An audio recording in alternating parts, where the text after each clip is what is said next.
we have what I believe to be the most remarkable Dreamland ever recorded in my 10 years at this microphone. First, good news. Linda Moulton Howe is back with us. She will be reporting later in the show on a new flu virus that is appearing that is beyond H1N1. But first, we're going to be talking to a scientist who will remain anonymous about his own close encounter experiences. He's not the only person I know in his situation, but he is the only one who has been willing to talk to us publicly at all. His voice is being changed for this program. I'm going to call him Mike. He is a prominent scientist engaged in complex calculations. That is all I can say about him. However, I am aware of his actual career and work, and he is, I think it's safe to say, a scientist of great renown in his field. Welcome to the program, Mike. Thanks. Well, good. Now, without getting too much into your work, because the culture of science has failed in a very important way. It has failed to address the reality of the close encounter experience. And therefore, people like you are in a position of having to remain hidden. And how do you feel about that? Well, it doesn't feel comfortable that the scientific establishment today has gotten itself closed to healthy inquiry about phenomenon which we don't understand and which obviously many people have experienced. This topic of your program is usually viewed as fringe, and most scientists scoff at it when I think that is very closed-minded.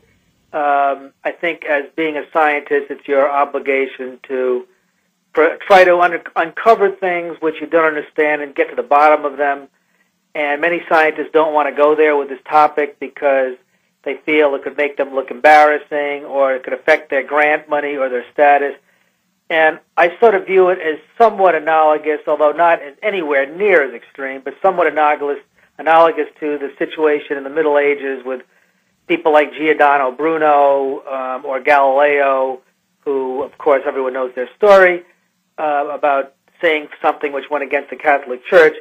So the scientific community today is obviously not that tight, but nevertheless, there is definitely a frowning going on if someone talks about things which, quote unquote, don't fit the scientific method. Right, but the scientific method, unfortunately, is a very limited thing. There are, 6 axioms that are the basis of all science. Is that correct? 6 or 7? Something like that, yes. You basically, to be accurate about it, the modern fields of science, and I'll say hard science like physics and chemistry, astrophysics, other fields I could think of, but those are certainly the hard sciences, has as their founder mathematics. Right. Mathematics is behind all of these, and the way mathematics is set up using what we call the real number system has associated with these numbers a set of axioms that they have to satisfy. Everyone knows the law, the commutative law of multiplication, A times B equals B times A. Right. One for addition, and there's several other laws like this, which are very simple, like the unity law, A times 1 is equal to A, so that's the existence of a unity element. So there's only about, I can't remember the exact number, like 5 or 6 or 7 or 8 of these. That's it. That is it. Very finite number of simple laws like that. I just mentioned a couple. Distributive, associative, commutative, unity, right. And identity element. I think that's it. And those are self-consistent entities in that if you do arithmetic in those laws, all the results stay within those laws, and everything is very self-consistent. And it's that system which all of physics is based on. all of chemistry is based on. So therefore, when you do scientific work and you're making up theories of how things might move or how things might work under various situations in physics, ultimately you're going to have to satisfy those axioms. Right. This is only a handful of them. It's an extremely restrictive setup. Now, fortunately, it works very, very well and has gained us a tremendous amount of understanding of our universe. But obviously, if you have a finite number of axioms, you can only hope to understand a finite number of things. And things that fall that you can't understand in terms of those rules are dismissed generally. Let me ask well, that's pretty much accurate. Yes, if something, it depends on how it's dismissed. Typically, the rule of thumb that science follows is if you don't satisfy rules like that, the next thing they look for is can you reproduce something at will, and then if you can reproduce it and measure it, then that gives a sense of satisfying the scientific method. But however, not everything is reproducible. One field which is reproducible but doesn't necessarily satisfy those axioms is quantum mechanics, and the reason quantum mechanics is a valid field is because it is reproducible, and you have to use other axioms to describe it. But for the most part, most other things do satisfy a finite set of axioms. So this is where we are. Now let me ask you this. We are about to discuss some truly extraordinary experiences that you've had. And what would happen to your career, which is a legendary career, actually, folks, to be honest, if this information became publicly known?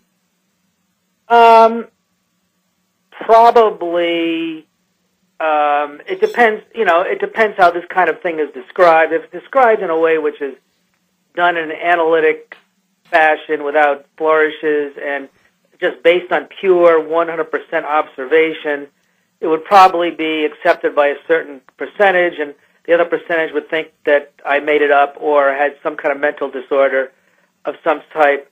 If it was not described with some in a very analytic way and sort of described in a little bit more detail about some implications of it, I think most people would say, well, you have no leg to stand on to talk that way, and think that it was probably just not true. And it would have the effect of damaging my career in terms of my credibility.